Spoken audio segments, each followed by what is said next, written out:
Have you ever wondered what it's like to be sent down to a forced labor camp under a magical barrier that will kill you if you get too close to it?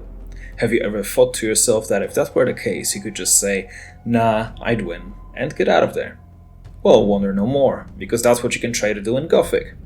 Hello, I'm Mako, and with a remake of cult classic Gothic around the corner, I decided to replay the original game to see if it still holds up as one of the better games of its times. Now, before we get into the video, I'd like to give you some information about the game. Gothic is an action RPG made by a German studio Piranha Bytes in 2001 and quickly became a very popular game in Central and Eastern Europe. Also a spoiler warning. In this video I will be going over the entire main plot of Gothic, and in between some plot points I will talk about certain things regarding the game mechanics and the game itself. And with all that being said, let's jump right into Gothic. When we start the game, we are greeted with a cinematic that explains the backstory of the game.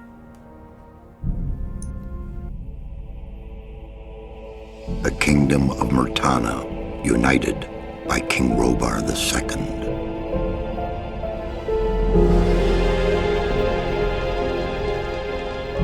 During the long years of his reign, he was able to defeat all foes of his realm. All except one.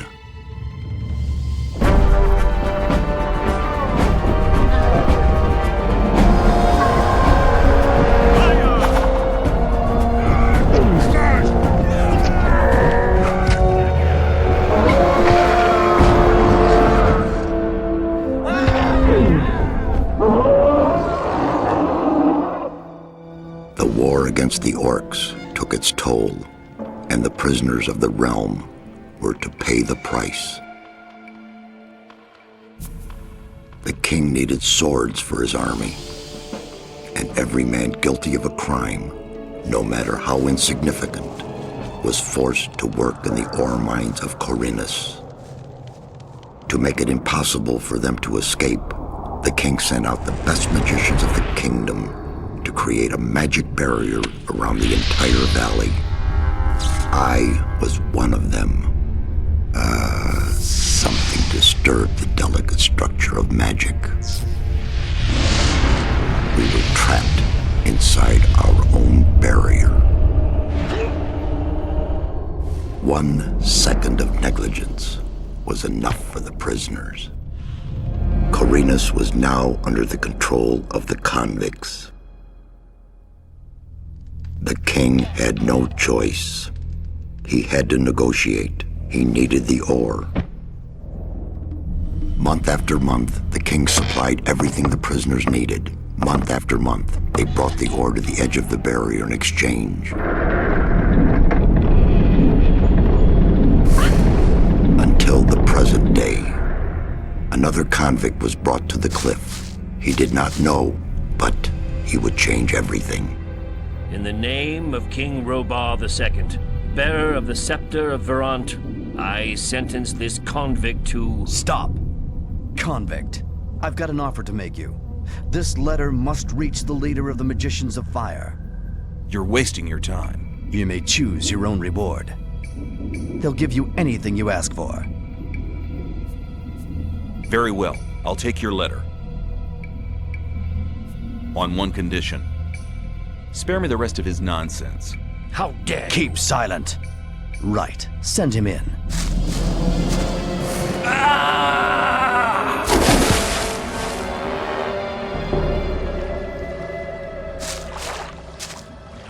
Welcome to the colony. That's enough. Leave him alone. And now scram. Get up. So, to sum it up, we are a criminal, caught for a petty crime, we are in jail, got transported to an island to be sent to a mining colony to mine ore and to rot there for the rest of our miserable life. Before we get sent down there, we are confronted with a magician who asks us to deliver a letter to the High Magician of Fire and promises us to be rewarded. Then, after that short exchange of words, we get thrown into the lake inside of the barrier and are greeted by Bullet, who kindly gives us a knuckle sandwich. Then gets chased off by a man called Diego. When we try to introduce ourselves, he tells us he is not interested in our name and that he came here to recruit us into the old camp, We tell him that we have a letter to the High Magician. Then we have a nice chat, and he tells us to meet him in the old camp. That is how the Act 1 of the game begins. Now that the game starts proper, and we can freely move around, let's talk about it. You move with the standard controls, either WASD or arrow keys, but a default button for interaction is Control. In fact, you need to press the interaction key, and then you need to press the forward key to actually interact with an object or a person. Jump is on Alt, but you also need to press forward key to be able to jump, either while running or standing still, and to engage in combat you need to unsheath your weapon first by pressing space. Just by this description, you probably can see how clunky the control scheme is. You can somewhat fix it by going into the game files where you can enable mouse usage. That would mean that your interaction key would be on the left mouse button and your jump key would be on the right mouse button. I've already done that because to be able to record footage I also had to enable windowed mode in the same files and download some community patches to be able to see the cinematics while in windowed mode. With that being said, let's get back to what's actually going on in the game. We are told to go to the old camp. Now, there is an interesting thing I noticed. We actually don't have a quest to give the letter to the High Magician of Fire. We do have the letter, and we do get options to talk about it to NPCs, but there is no actual quest to do so. The only quest we get at the start is to get to the old camp, and then we find out that if we want to actually give the letter to the Magicians of Fire, we either need to join the old camp to be allowed in, or to bribe Forus, the gate guardian, by giving him 1000 ore, which is the currency of the place. After we talk to Diego about it, we get the joining the old camp quest. I do find it interesting that the game does not actually give you a request to deliver the letter, but narratively speaking that is the only motivation of our hero to even attempt joining a camp, so it would make sense that in his journal he would have noted this down. And speaking of joining a camp, there are 3 camps that you can join in total. First we have the old camp, which is essentially a bunch of rebelled prisoners who killed the prison guards and took their stuff. They control the mine and make deals with the king for magical ore they mine out of it. They are led by the ore barons, with a man called Gomez being the most important one. They make the most out of that trading, obviously. The common diggers don't really get anything out of that, but at least they do get by. This is also where the Magicians of Fire reside. It's the very first camp you go in the game, and you do get a place to sleep in here for free as well. Overall, this is the oldest and also the biggest camp.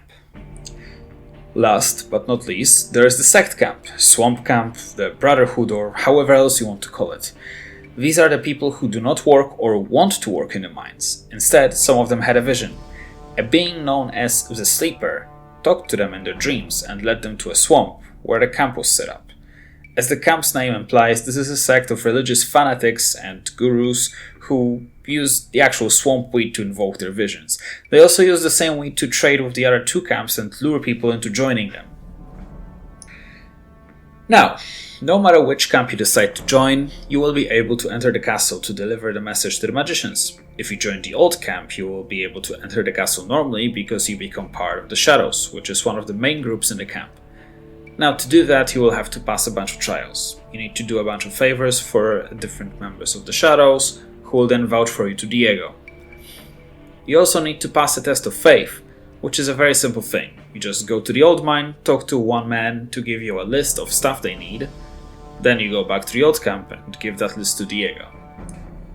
The tasks in the old camp overall are well designed, even if they are simple, because they are supposed to open up the world for you. And what I mean by that is you have 2 very specific quests that will allow you to go to the new camp and to the swamp camp. One where you need to get a recipe for healing potions from an alchemist in the swamp camp, and one where Forus, the aforementioned guardian of the gate, wants you to get rid of Mordrag, a new camp member who acts as a courier for the Magicians of Water to the Magicians of Fire, but also sells essentially contraband stuff on the side while staying in the old camp. Both of these quests allow you to talk to a person from the specific camp you want to go to, and then they will escort you to their camp, which is a really good mechanic because there are plenty of enemies on the way to each of the camps, and while you could possibly just go to each of these camps on your own and just run from the enemies or fight them, if you are being escorted by one of these characters, they act as if you were in a party with them, meaning they will attack the enemies on their own and you will still get the experience, which is a really good thing because at the beginning of the game, you will die a lot. And speaking of experience, let's talk about the leveling system in this game, the quests, and about combat that I mentioned earlier. To level up, you need to gather enough experience, which you obtain via two things. The first is killing monsters and defeating enemies. The second is either full completion of quests or performing actions during these quests. Every time you level up, two things happen. You gain 12 max health, and you obtain 10 skill points. A weapon, 2 always selects your currently equipped range weapon, and 3 through 0 will be spells that you prepare or select in your inventory. Now, how do I fight, you might ask? Well, when you go into the combat stance, to actually attack an enemy you need to press your interact button, so control or left mouse button if you enabled mouse, to lock onto an enemy, and use your movement keys. Forward initiates a forward combo, left and right do a left-right swipe, and back causes you to block. You can also do a running attack if you first start running at the enemy and then press the interact button. If a ranged weapon or a spell is selected, instead of using a different attack, you will aim for a different enemy than your initial lock-in if you press your movement keys. There is also a small caveat to the melee combat. If you time your button presses incorrectly, you will cancel your attack combo, leaving you wide open to be hit. Also, you cannot block or parry attacks of wild monsters. We can only do that to enemies who wield weapons, so that option is utterly useless if you fight a wolf. Just by explaining how the combat system works in this game, you might think already that it is extremely clunky, but you also must remember that because you are utilizing your directional keys to attack while locked in, you are essentially rooted in place until you stop holding the interact button, at which point you can either strafe left or right, move forward, or you can dodge backwards. That ability sometimes proves useful, but most of the time it does not. This type of combat system is good for one-on-one duels with certain humanoid weapon-wielding enemies, but it is absolutely not suited for group combat, in which you will either be stun-locked by getting constantly hit, or surrounded and killed. Luckily, while the game has a pack or social aggro system, it is as clunky as the whole combat system. Enemies often are located on a map in groups of varied sizes, and technically they are linked, meaning if you run up to the group or attack one of the enemies with arrows or a spell, or just run in and stab one of the enemies, they will attack. But in reality, that is not how that works. The enemies only are dragged into combat together if you attack one of them with a ranged weapon, like a bow and arrow or a spell, or if you walk into the aggro range of multiple monsters. But if you walk just into the edge of aggro range of one of the mobs in a group, but not all of them, only that one monster will catch aggro and start chasing you, and when it's far enough away from the group, the others will not follow. That tactic is made even easier if you're fighting animal-like monster enemies, such as wolves or scavengers. All of these will first give you 2 or 3 warning signs like a growl or a hiss to indicate that you are within aggro range before they start attacking. This also gives you enough time to move away from them to stop them from chasing. Humanoid enemies, like humans and orcs, do not have that warning sign. They will just pull their weapon out and attack instantly. With that knowledge, all I really need to say is, if you want to make the combat work and your early game to not be a miserable quick save, quick load fiesta, you will want to walk up to the edge of aggro range of the enemies, then pull them one by one, eliminating the need of fighting in groups. By the way, speaking of the quick save, quick load, Gothic, like most older RPGs, don't have an autosave or checkpoint system. You can save the game manually via menu, load the game via the menu, and you can enable quick save and quick load in the .ini file of the game. And while we're on the topic of combat, since this is an action RPG and most of it relies on combat, let's talk about how the damage is calculated. There's a very simple calculation being made in-game regarding combat. The damage you deal in melee is equal to your strength plus the damage of your weapon minus enemy's armor. That means that if your strength and a weapon do not beat enemy's armor rating, you will actually deal 0 damage. But the same applies to enemies attacking you, the player, so at least it's somewhat fair. And regarding magic and ranged weapons, the situation is different. Ranged weapons like bows and crossbows deal flat damage based on the type of a bow or crossbow that is being used, and dexterity modifies the range at which the player character is able to hit the enemy from, and not the damage of the crossbow or a bow. When it comes to the melee and ranged weapons, there is a single multiplier of damage that is available. With each level of mastery of a specific weapon type, you gain 5% critical strike chance, starting at 0, going up to 10%. Every type of a weapon has 3 levels: beginner, which you start with, intermediate, after you spend some points the first time to train in that skill, and master, which is what you gain when you train the second time. Now, critical strikes deal double weapon damage plus whatever you have in strength in case of melee. Now, regarding magic, there are spells that deal flat damage for a specific amount of mana. There are also charge spells that you can charge up, spending more mana on them. Then you increase the amount of damage done based on the amount of mana you spent on the spell. And when you release the spell, it does its damage at once to the enemy or to the enemies. And you also have channel spells, which start damaging enemies instantly, and the longer you channel the spell, the more damage it does to the enemy. Okay, with this whole info dump about combat and leveling explained, we can actually go back to the plot of the game. While there are many side quests that the nameless hero can complete, I will not go over most of them. I will mention a couple of them, but all in all, I will focus on the main plot. I will, however, say right now that I am choosing not to do so because I believe most of these quests are fun content that should be searched for and experienced on your own. In total, I believe there are about 20 doable side quests, not including tasks that are located behind certain choices in-game. So, besides doing some small tasks that help the player in the camp, like finding materials for Snaf's soup, buying a sword for a fellow shadow, finding a missing member of the shadows, and generally messing about, you get the aforementioned quest to get rid of Mordrag and to obtain the recipe for healing potions from the swamp camp. The getting rid of Mordrag quest can be done the easy way or the hard way. The easy way would be to warn Mordrag, who's waiting at the south gate of the camp, that he's not welcome in the old camp anymore. Then he would say that he might just go back to the new camp anyway to get a rest. You could also try killing Mordrag. That is a bit of a challenge, as he is way stronger than a player character in the beginning. So I chose to ask him to show me the way to the new camp. This way I received enough XP to level up, as well as a bunch of items to trade in for ore later on. As for the recipe quest, you can find one of the members of the Brotherhood in the old camp and ask him to show you the way to the swamp camp. Then you will be escorted by him and you will obtain all the XP for the monsters he kills, same as the trip to the new camp with Mordrag. Then, all you need to do is talk to a man called Korkalom, who is the recipe owner. Now, he will never want to trade the recipe, but you can easily walk up behind him where all his chests are and open them using lockpicks, take the recipe out, and then just go back the way you came into the camp and pass it over to Dexter.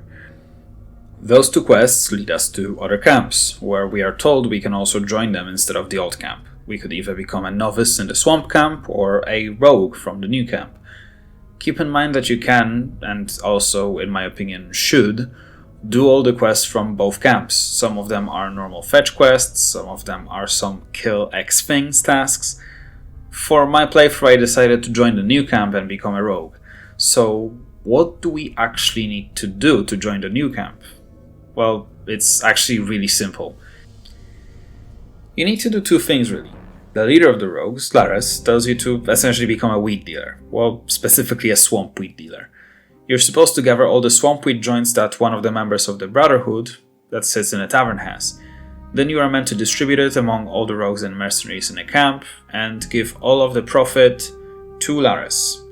That should be about 400 ore, but what you could do is obtain some of that swamp wheat, or all of it, from said member, and if you have enough ore, you can just give the money to Xardas.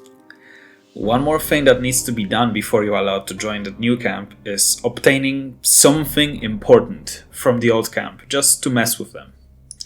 That important thing would be the list that we are meant to obtain through the test of faith for Diego. But how would that work? Well, you just complete the task as normal. You talk to the people in the mine, you obtain the list, and then, instead of going directly to Diego, we go back to the new camp and we talk to Xardas. He would add a couple of things to the list and tell us that he's doing it so that people from the old camp would send more things with the convoy to the mine, and then rogues would attack the convoy and take more loot. After we give the revised list to Diego and then come back to Xardas, we can join the new camp. and he gives us a task to talk to Mordrag about spying on the swamp camp, because they are apparently planning on summoning their god, the Sleeper. When we arrive there, we are greeted by Lester, who will talk to us and initiate Chapter 2. Now, in my opinion, that is the moment where Gothic's creators made a huge mistake and where Gothic starts to slow down a lot, content-wise. And what do I mean by that is, almost every single side quest that is not related to the main plot can be obtained and finished in Chapter 1. There are a couple of quests that I would not do before obtaining some better armor and more levels in later acts, but all in all, most of the content involving quests can be obtained and finished in Chapter 1. And that means that later on, the only thing that the player focuses on is the main plot. Combine that with the realization that most of the enemies in the game do not respawn after being killed, leads towards the world feeling very empty and boring later on in the game, which is also amplified by the long travel time between locations, where if the player indeed killed most of the enemies while doing things in Chapter 1, nothing really happens. There are some enemies that suddenly show up in newer chapters, but from what I understand, this is not respawning of enemies as much as the case of the game adding 1 or 2 more enemies to the place where a pack of enemies used to be to quote-unquote adjust the difficulty of the enemies to the power level of the nameless hero. So, back to what happens in Act 2. We are sent to the Temple of the Sleeper at the swamp camp, where we meet Iberion, leader of the Brotherhood, who tells us about a plan to summon the Sleeper, and later on to fully awaken him. But to do so, the Brotherhood needs a couple of things. One of such items is one of the focus stones used to create the barrier. We are told that one of the novices was sent to retrieve it, but never came back. Then we obtain a small piece of map where we can see the approximate location of the focus stone. We go there, meet the novice who suddenly became mad, starts mumbling about becoming the chosen one of the Sleeper and that he needs to kill the player to prove his worth, and then he attacks us. Well, we just kill him, grab the stone and come back to Iberion. Then we are told to give the stone to Cor Colom, the man we stole the recipe from earlier. He gives us another task. We are told that the concoctions that Cor Colom was making for other gurus to increase the receptiveness to the Sleeper's visions are not strong enough, and that we should go to the old mine where some of the Brotherhood's Templars gather Crawler's mandibles to extract a substance that would enhance their visions. We are told that these mandibles are not strong enough, but Cor Colom saw in a vision that what they need can be found inside of the lair of said crawlers. After we arrive in the old mine, we talk to the leader of the mine and ask to open the gate, where we suspect the lair is located. We are told that we need to do him a favor first and find a large gear wheel for one of the ore crushers, and if we find one, then he will allow the opening of the gate. Well, we found the gear wheel earlier while exploring the mine the first time, but had no use for it up until now. That is a thing that can actually happen in Gothic. If you feel like you're strong enough to kill the enemies guarding some of the locations, you will be able to obtain some items that normally would be a quest item later on. There are exactly 2 exceptions to that rule, but I will talk about them later. So, because of that, we already have the requested gear wheel, so we just hand it over to Ian and we are told that we can ask the guardian at the gate to open it. To ensure that he knows we are sent by Ian, we are supposed to tell the guardian that everything is going to be fine. When we talk to him, he refuses to open the gate unless we get backup from the Templars that reside in the mine. After convincing the 3 named Templars to back us up at the gate, we open it and we fight a lot of crawlers. After all of the crawlers that burst through the gate are killed, we move on to the crawler's nest and meet their queen. We obviously kill the crawler queen, and we find some crawler eggs. These should suffice for finishing the quest for Cor Colom. On the way out, we can talk to Ian to tell him that we cleared out the nest, and as a reward, he will give us a bunch of beer. Then, if we go to the new camp instead of the swamp camp, we are told at the entrance gate by a man called Xardas that Lee, the mercenary leader, wants to see us. When we go talk to him, we get an option to join the mercenaries, and we obtain a better armor. Light mercenary armor. After all that, we go back to Korkolom and bring him the eggs. He gives us our reward. After reminding him that we are owed the reward, we go back to the camp, report to Mordrag on what we learned in the swamp. Yes, we did all this just to tell him about what is the Brotherhood trying to do. And then we go back to Korkolom, who tells us that he needs a certain almanac he bought from a fire mage to utilize the focus stone for the ceremony. But it got lost by a novice who was supposed to pick it up and bring it to him. It just so happens that said novice was robbed by some black goblins, the same black goblins in a cave near the swamp camp that I accidentally murdered on my killing spree to level up. And I already have the almanac with me, therefore I just hand over the almanac and then wait for the ceremony. The summoning happens in the middle of the night at the Temple Plaza, where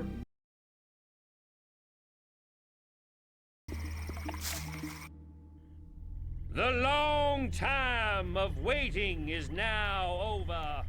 Through his immeasurable powers, the Sleeper has led us to this place so we can witness his awakening. The artifact he showed us in a vision will focus our spiritual powers. Unite your thoughts so the Sleeper will hear our prayers, for his is the path that leads to freedom, and we are his chosen people. May the Sleeper awaken!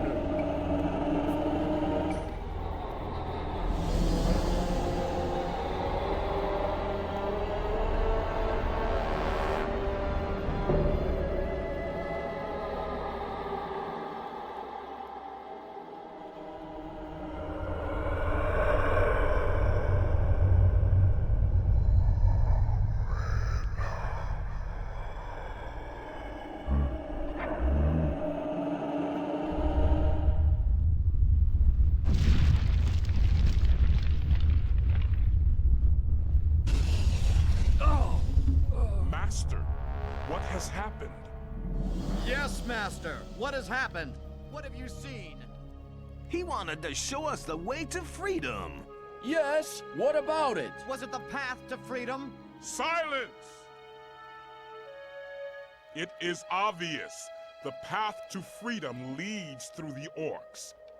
The Sleeper has shown us a place. We must find it. Not far from here, there is an entry to an orc cave. We'll start searching there. The Sleeper will be with us. What does that mean? Shall we fight these monsters? I'll go with the Templars. You novices shall pray for us.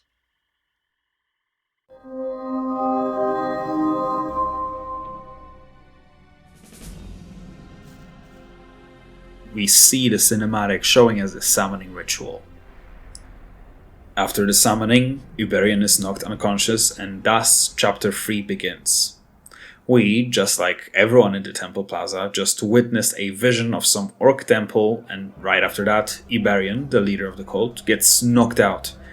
What happens now is Kor Angar, the head of the Templars, mentions that the place from the vision seems to be an orc cemetery. We are told that one of the gurus took some of the Templars there in search for answers and asks us to go there and check in on them and report back. Now, this is also the point in the game where scaling will start to kind of get out of hand. While before we were mostly fighting enemies that were giving us between 50 and max 150-ish experience, and we were not really that overpowered, we were kind of on the level of the enemies. Now we start meeting orcish scouts and such, and now our experience range starts between 120 and 300 experience per kill.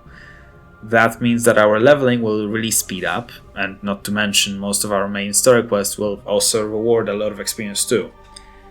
Here we will also obtain a lot of really good weapons, meaning that now killing enemies will be extremely easy, as most of the basic enemies that we met up until now, like the scavengers or wolves, will basically just be one-shot by us.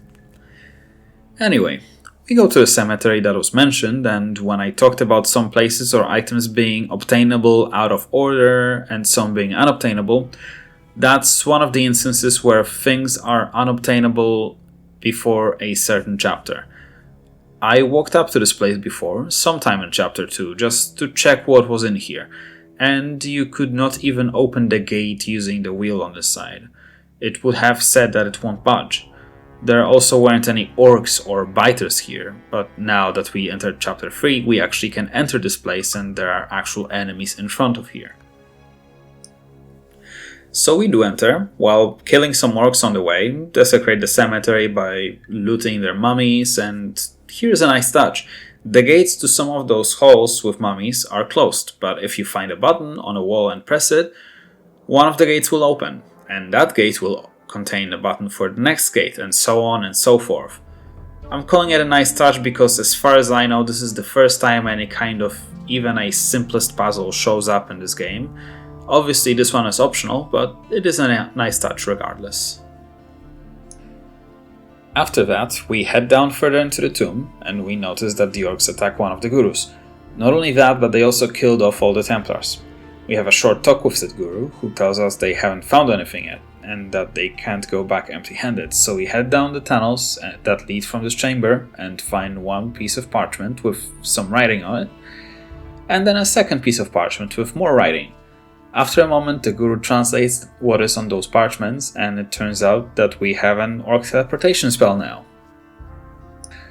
After we head down the last tunnel, kill off all the orcs in there, we find another empty chamber, but this time the guru mentions that it feels as if we should be able to teleport through a wall using the orc teleport spell we just obtained. And here's some good foresight from the game developers. Baseline Nameless Hero has only 5 mana. I have slightly more because I obtained 2 potions that increase my mana as a reward for some quests, but every essential spell, meaning that I believe every spell contained on a spell scroll instead of a rune, will cost only up to 5 mana. Of course, spells like Fireball and other channel spells will still allow to pump more mana into them, but at most the spells contained on the spell scrolls that are essential for the game will cost 5 mana. So, with that teleport spell in hand, we use it and get sent through the wall we are standing in front of, open the door for Bal-Lucor, and we search through this section too. Turns out there is absolutely nothing in here. No clues, nothing. Noticing that, Bal-Lucor goes absolutely mad. We are not sure if what he says about the sleeper telling him to kill us is true, or is it just pure shame that makes him want to leave no witnesses of his failure. But he pulls a weapon on us and tries to kill us. And then he dies. We go back to the camp, tell Cor Angor about what transpired in the orc cemetery. Then we are asked to gather some medicinal herbs for Iberion from the swamp behind the camp. After doing so, we come back to Cor Angar, who informs us that Iberion woke up for a moment and told people present that the sleeper is not what they thought he is, and prohibits summoning him, saying that the sleeper is in fact an archdemon. Then, after saying that, he died. With his death, Cor Angar takes over the leadership in the camp and tells us that Cor Colom did not believe Iberion, and took some of the Templars and took off on his own. For what we did for the camp, we are giving a teleport rune to the Swamp Camp Temple Plaza. That is going to be a very useful item as it allows us to instantly travel to this place from anywhere in the overworld, speeding up the game considerably. We are also told that with Iberion's death and the reveal that the sleeper shouldn't be awakened, the only way the Swamp Camp sees to get out of here is through the Water Mage's plan of blowing up an ore mound. So, we first go to Cor Colom's hut to steal everything he had left in there. That includes the focus and the almanac that we were looking for earlier, and go back to the new camp, talk to the people, then we finally try to enter the mage's little enclave. But we can't until we get the password. To obtain the password, we need to talk to Kronos, who hangs out around the big hall with ore. Now, we get 3 options of what to tell Kronos, and I'm honestly not sure whether the dialogue was designed for you to convey all 3 messages to Kronos, or I was just unlucky and picked the actually important in his eyes information last. But after we tell him that the Brotherhood believes that the Sleeper is a demon, we are given the password.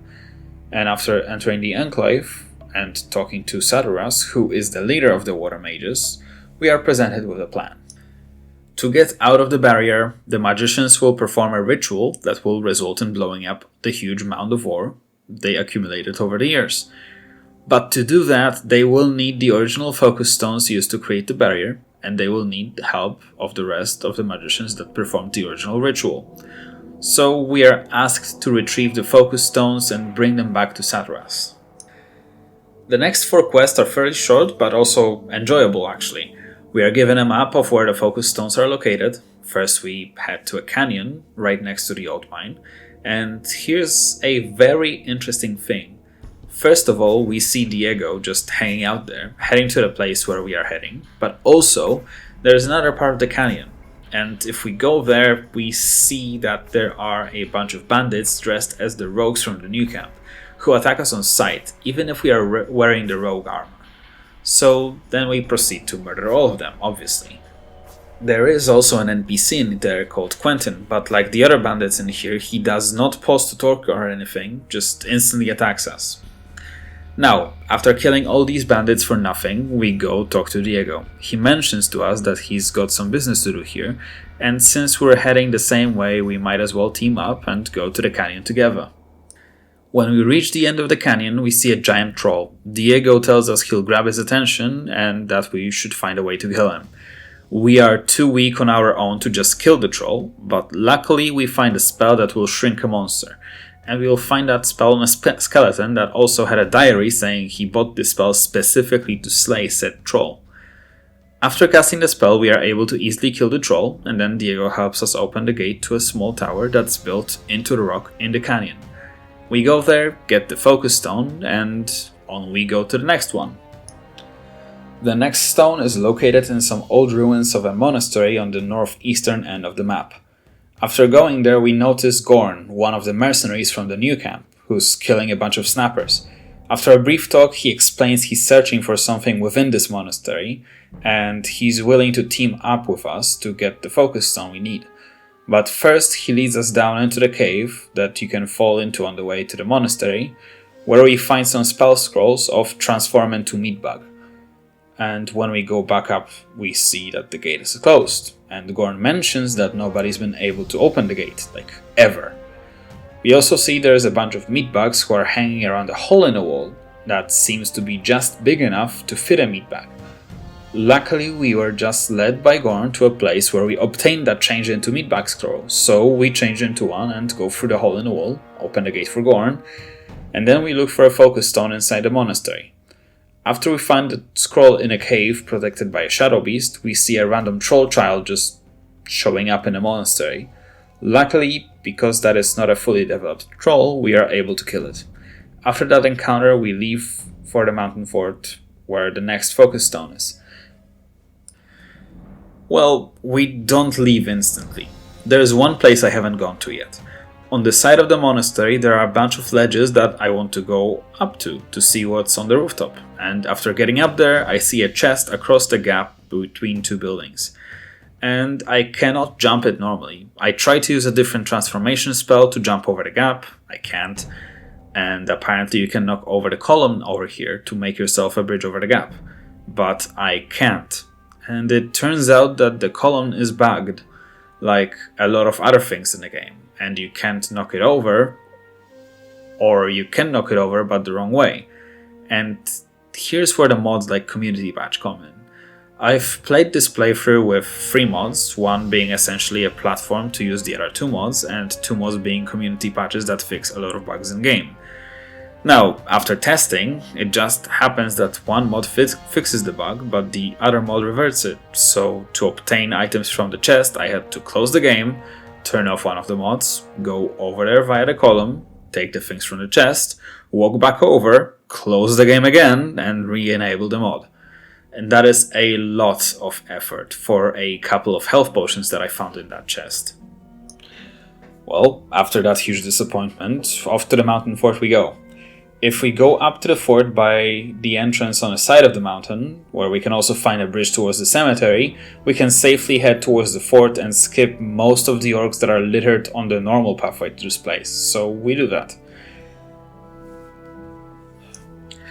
We encounter a bridge golem in here, an enemy that can only be killed by blunt weapons because, well, he's a stone golem, so he needs to be smashed into pieces.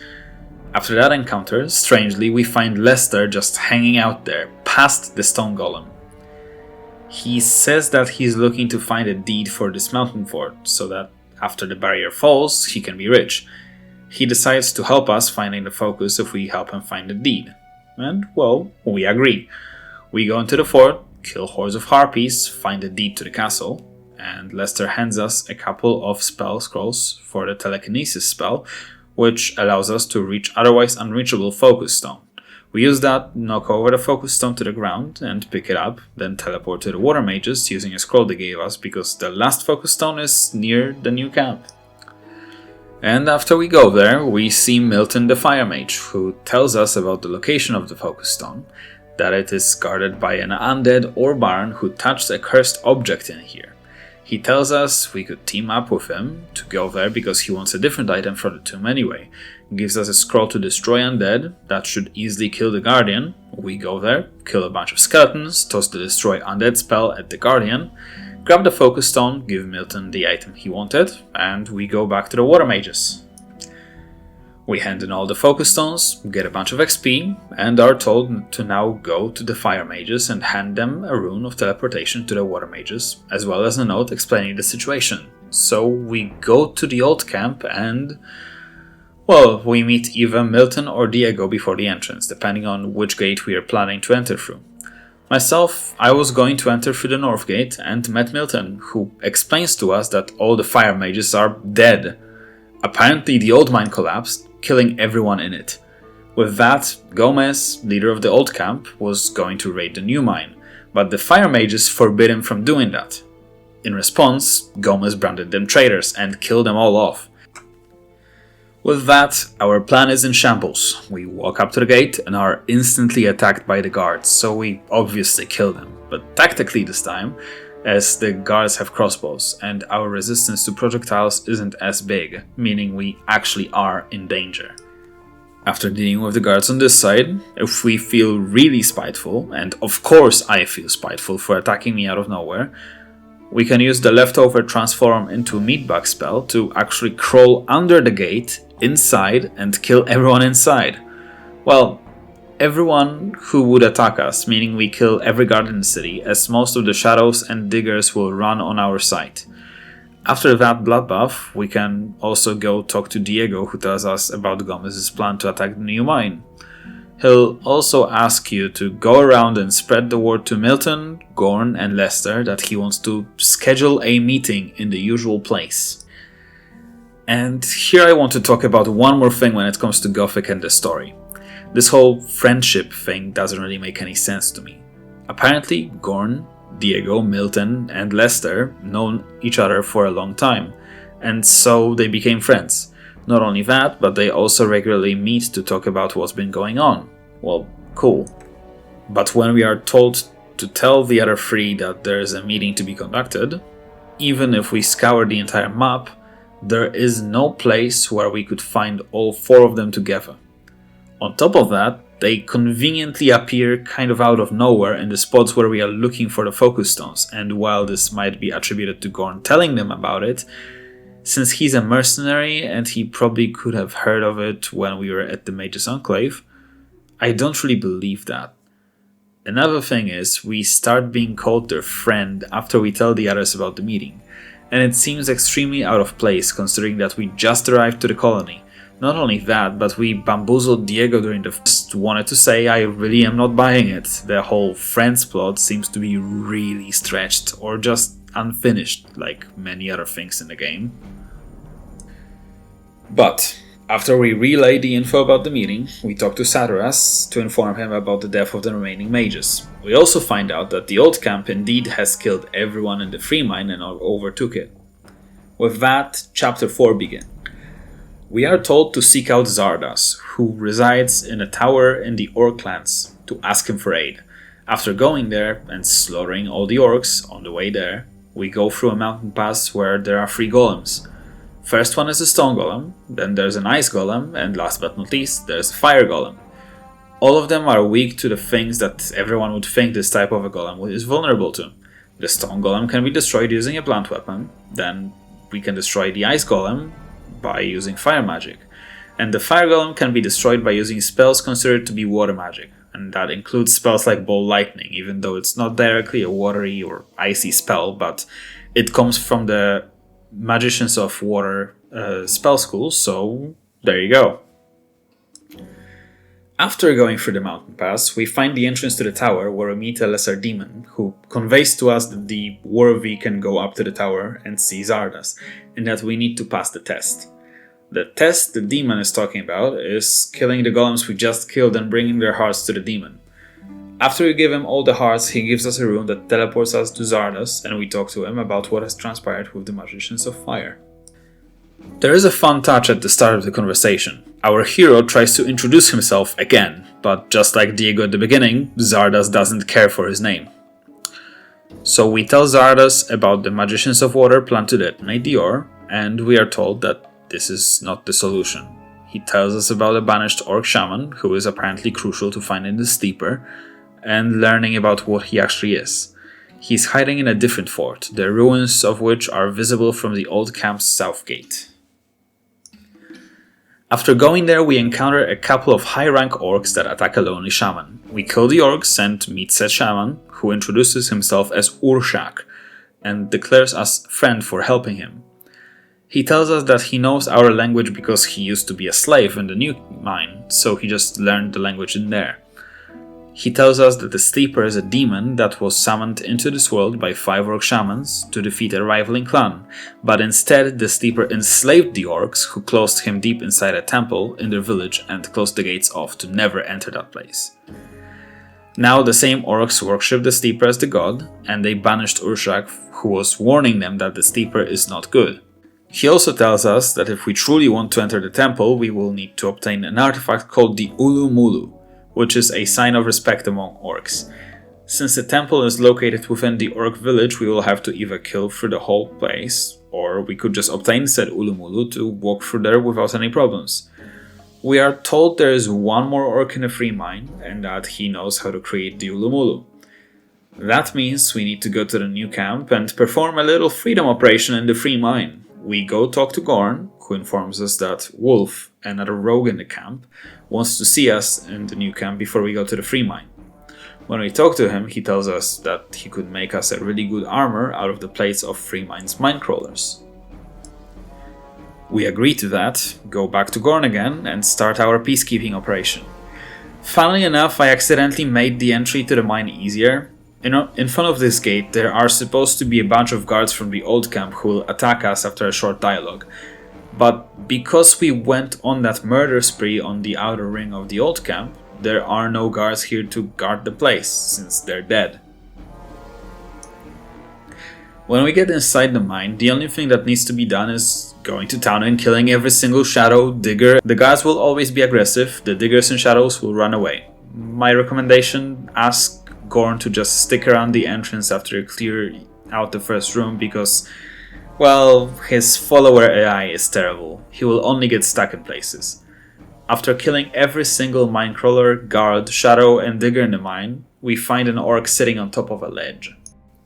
That is the orc we're looking for. He says he's ill and he needs his orcish medicine, otherwise he'll be too weak to survive. We find it in the mine and give it to him.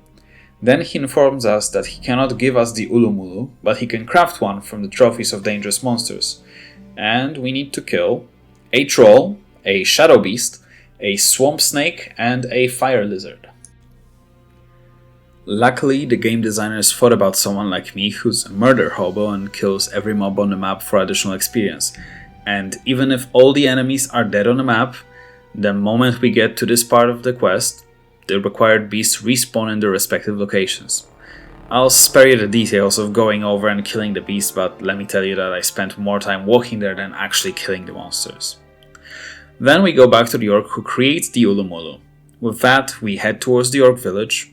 The moment we leave the free mine, we'll have a short exchange with Gorn and Chapter 5 will begin. To the side of the bridge we meet Urshak, who tells us he is just sitting there watching how his kinmen are doing. After that interaction, he tells us about ways to get into the temple. There's a statuette that can be taken to open the entrance to the temple. We could also just grab one of the teleport scrolls from orcish chests that are inside the village. So, we could enter the village while having the Ulu-Mulu equipped.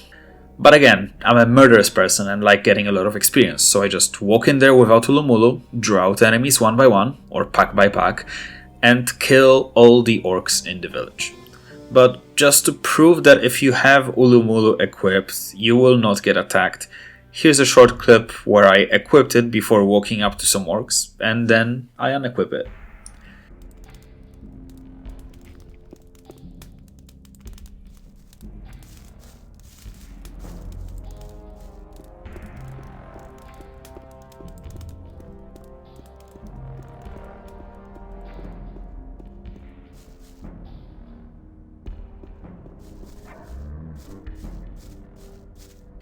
Then I proceed to slaughter everyone regardless of Ulu-Mulu, grab the statue, use it to open a door, and enter the temple. In here we see a couple of curious things. The goal of this area is to find and kill the 5 orc shamans that are the guardians of the steeper. Each shaman is in a different area of the temple. To get to them, the nameless hero needs to go through a series of rooms and puzzles. As we progress into the temple, we get a bunch of different puzzles. Some of them are just a simple look at the order of colors and match the buttons, and some of them introduce a new mechanic that, in my opinion, should have been introduced earlier, for instance in the mountain fort or in the monastery. There is a mechanism that gets triggered if it is shot with either a bow or a crossbow. There are a couple of very simple puzzles connected to it, including one where you need to shoot a target within a room. Then the room closes, and if you're inside the room instead of outside, you get killed via a giant spike trap on the floor. That is some neat design that I believe should have been added earlier on to add some variety to these fetch missions from earlier. There is also one very specific puzzle that can be easily exploited. In one of the rooms, you can see a sequence in which some of the columns need to be moved on. If we move a column out of order, a trap will trigger and a lesser demon will spawn. That demon gives a lot of experience, and as long as you keep messing up the puzzles, the demon will keep on spawning, always giving the experience. That can be exploited to level up. Maybe not to power level, but definitely level. I myself, just out of curiosity, decided to keep doing that for about 30 minutes while just brainlessly watching a different video. And I believe I gained between 3 and 5 levels within those 30 minutes, maybe even more. That is pretty good considering how much XP is required at this point. While doing these puzzles, you'll encounter some of the fanatical Templars that went off with Corcalum earlier. They aren't really a problem to us anymore. Now, as we go further and further into the temple, we find a strange sword next to one of the undead shamans. We also find a diary of some poor slave a little bit earlier, mentioning that there was indeed a sword hidden in there somewhere, one that orcs were afraid of and set up a guard around it. We cannot equip it because apparently we don't want to use the weapon that we know nothing about. After that, we head even deeper into the temple and we encounter the last of the 5 shamans. We chat with him for a moment, he tells us to leave. When we try attacking him, absolutely nothing happens. The hero even mentions that his weapons are ineffective.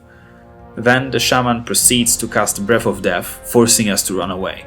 And as we do this, on the way out, we need to go through hordes of enemies again, but we finally make it out. After teleporting back to Xardas, we report on what transpired in the temple.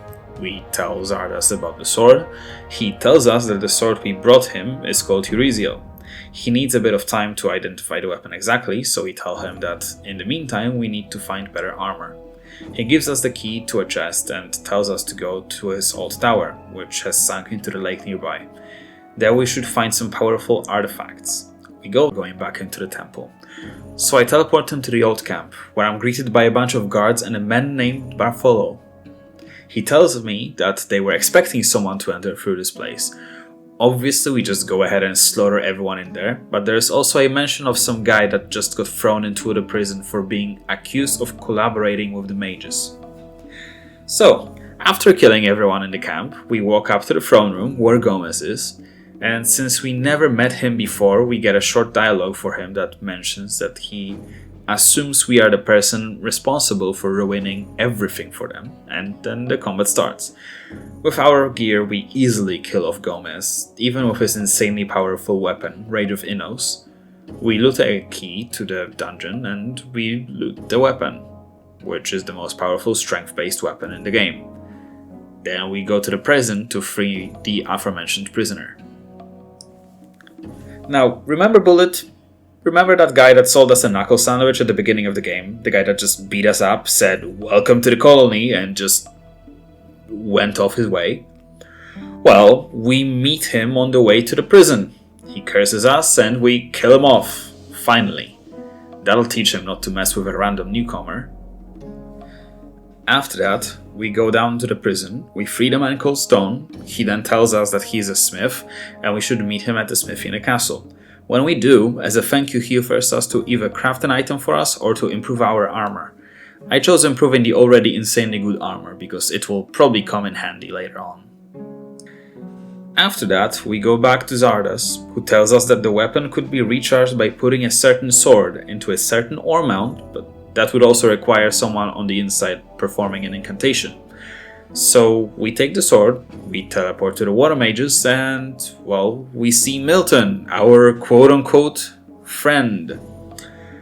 So we have a quick chat away from the other water mages, explain to him that situation. Well, scratch that, we don't actually explain the situation too much. We just tell him, "Trust me bro, we need to do this," and he agrees. Then we go down to the ore mount and we empower the sword. After all these events, the water mages and the mercenaries should be hostile to us, and we should have either teleported out to safety or battled through the camp to get out. But unfortunately there's another bug in here. I quick saved out of habit and then the game crashed, and after loading the game again, the water mages weren't hostile anymore. I could normally talk to them and stuff, like, it shouldn't happen. So, I just teleport to Xardas, tell him that the incantation worked, then he tells us that if we are able to perform 6 Circle of Magic, he could take the gem out of Urizel and make a powerful rune out of it. I foolishly agreed to that, thinking that a ranged attack would be way easier to use, and honestly, that was a mistake. But before I get to that, I will give you one more fun fact. In-game, you get some summon scrolls, mostly skeleton summons, but you can also get a summon of a stone golem, a lesser demon, or a full-on undead army instead of just a bunch of skeletons. And funnily enough, all these summoned units give experience on kill and they do not attack back. Also, they drop their weapons, so you can pick them up and sell them off later. So you know what I did? I spent another half an hour spawning in those mobs from scrolls and proceeded to kill them to get even more levels. After that, I saved up a couple of summoning and undead army scrolls and I head back to the temple. And while we can kill the last shaman with ease using the spell, afterwards there is an apocalyptic Templar who cannot be damaged by anything that is not Urizel or the special Urizel spell. And here's the problem of the rune. You will get not only stun locked, but also waste your mana on the attempt of casting the spell if the enemy gets up close and personal and starts hitting you. Meaning you actually have to utilize other spells like Ice Block to lock an enemy in place, and then you can perform the full cast of Urizel. After that encounter, we go into the temple where we meet Xardas, who just randomly teleports in out of nowhere, then tells us that we need to defeat the sleeper by piercing the hearts of the shamans with the swords that we gathered off their corpses, and afterwards falls asleep due to the overpowering nature of the sleeper. Now, in here, we can go to the sides of the temple to open some chests, and we can find a lot of potions that boost our main stats permanently. Strength, mana, dexterity, health. After drinking all of them, we go down the ramp, kill the other apocalyptic Templars, and then we trigger a dialogue with Korkolom, who stands amongst a bunch of fanatics praying to the awakened sleeper. After the dialogue, we initiate combat. Now, here's an important thing. Korkalom has almost infinite mana and will cast Pyrokinesis on us infinitely, permanently stunlocking us.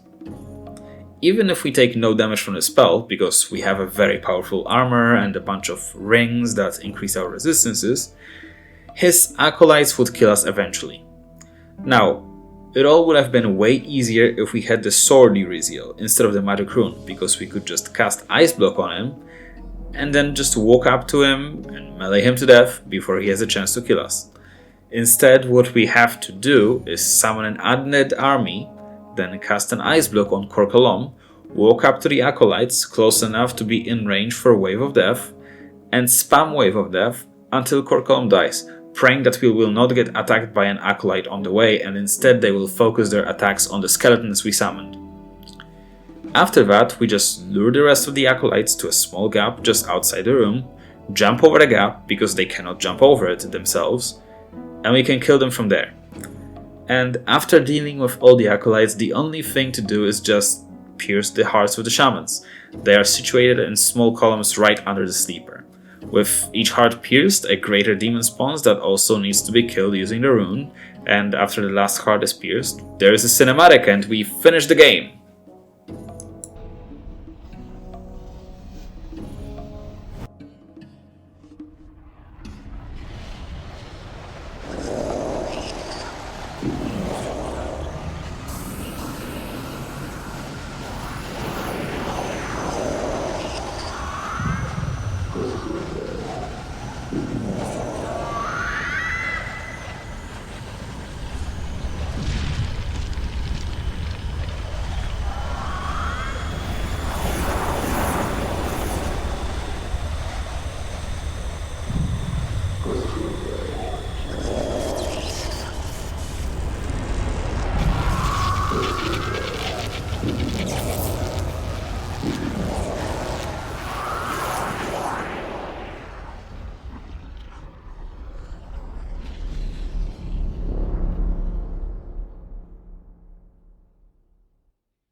When the sleeper was banished into his own dimension, I returned to daylight. The magic barrier had fallen. But for me, the adventure had only just begun. Now, there's one problem with this cinematic, specifically because the game was so successful, the studio had to release Gothic 2, which means they retconned the ending of Gothic 1. In the ending, the nameless hero says that he got out of the temple and then leaving the barrier was a different adventure, right?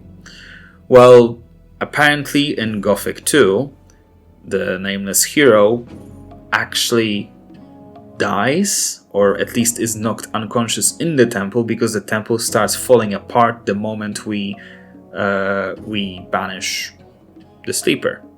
So here's that. Now, after playing through the entirety of Gothic, I do have some general thoughts. I sprinkled most of them throughout the video, but at the end I would like to just sum them all up. So, Gothic is an old game, and as an old game, does it hold up to this day? I would say yes, but only story-wise, and even then, there are things that I don't like about it. The overall story is fun, somewhat interesting and enjoyable, but unfortunately, despite the story being good, the game feels unfinished at times, and I feel like that actually was the case with the development of the game. The bandit camp was a complete nothing burger, there was no quest, no dialogue associated with it. It feels like it should have been an important location that we went to, at least to do a certain quest, but there was nothing in there. The friends plot feels really shoehorned in, like there is no way to witness a meeting between said friends.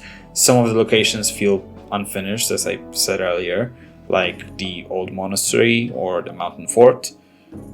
They could have been way bigger, or even if not bigger, it feels like there's stuff missing in there. Combat and movement is really clunky, and at times combat really feels like a chore more than an actual mechanic, and that is a problem when you play an ARPG. You can definitely get used to it, and if you get used to the control scheme and combat, and if you abuse the AI by drawing the enemies out one by one, combat can be enjoyable, but every time you need to fight more than 1 or 2 enemies, the combat really falls apart, and you can really tell that the system was created for one-on-one and not for group fighting. I do need to commend the game for its beginning though. At the start, if you put aside the control scheme, this game is really enjoyable. The world actually feels dangerous at the start. There's a variety of quests to do at the start, so you don't really feel like you are wandering around aimlessly. After the first chapter, and when you start obtaining more and more levels, get some armor, get some better weapons, the game becomes fairly easy, leaning towards trivial at the end of the game. But, with all that being said, at the end of the day I did enjoy playing Gothic. Even though I've pointed out the flaws in the game and a couple of flaws in the game plot, there was something about this game that made me keep going, and for that I believe that Gothic deserves some praise. If you like old action RPGs that are not in an isometric view, like Exile likes, nor they are big on the story as for instance Baldur's Gate games, you should give this game a shot. Or if what you've seen here interests you but you don't want to play that old of a game, you can wait for the Gothic remake that's coming out in 2025. Well, I would like to thank you for watching till the end. If you enjoyed the video, give it a like, maybe subscribe to see my future videos, and I will see you next time. Bye bye.